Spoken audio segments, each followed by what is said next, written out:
Clara is loading our organic herbal smoking blends into a cheapo loop roller so she can show you how to make a classic cigarette.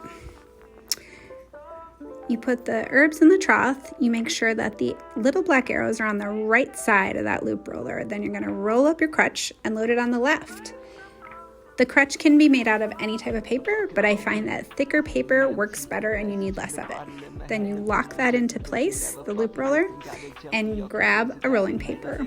You can use your tongue or an envelope licker if you have it to moisten the adhesive. And then you're going to gently slide that into the roller, keeping the moistened part up and facing you.